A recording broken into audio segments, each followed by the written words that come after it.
It's this is a big change in life for me. Like I said, I live at the end of the road, my nice quiet farm.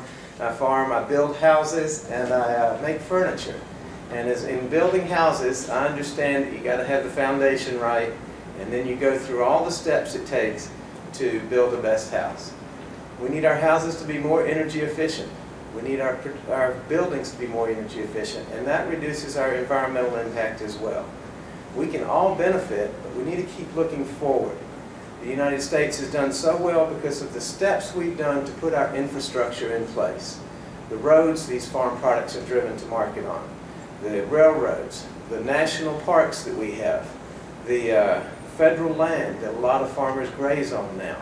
All of these are part of our commonwealth, and we all benefit from it.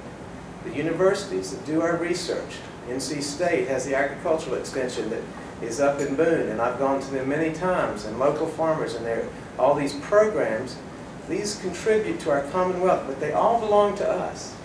We need to hold them accountable. We need to make sure they're efficient, because efficiency is the key to getting out of this economic mess. We need to be creating jobs that stay right here in the United States, and we need to be growing food that makes us healthier. And all of that can be done when we work together. And we need to work together and not against each other. And that's the thing that worries me most about Washington right now, is the confrontational approach that's going on, where solutions are not even being thought about or debated. It's just butting heads and not getting anywhere. This is not we don't have another chance to educate our children. You only get one chance to educate your children. They need to be educated. We need to grow our food.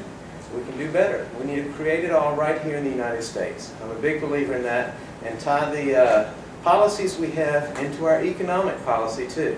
If it's export oriented, then we need to look at that too.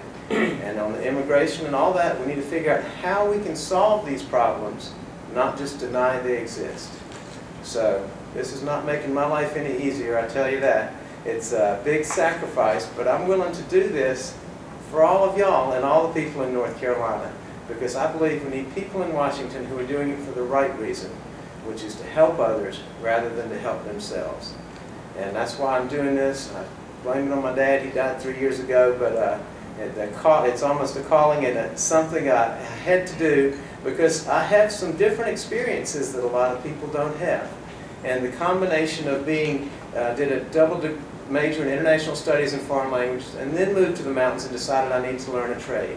And then I realized I was talking to an old farmer one day, and he said, after I'd moved up and I started talking about international stuff, and he just kind of looked at me, and I realized I needed to learn how to talk about hay, and I needed to learn how to talk about his cows. That's what he was interested in. That's what I had to learn. So I learned that. Now I'm part of that community, and I'm glad. I wouldn't be able to run for Congress if I was just a subsistence farmer. So I am glad that I've been able to have this opportunity.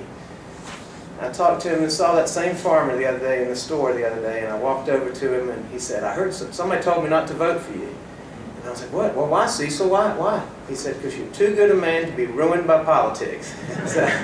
So hopefully I will not be ruined by politics, and that I will remember all of y'all and represent you well when I'm in Washington and help to move this country forward rather than backwards.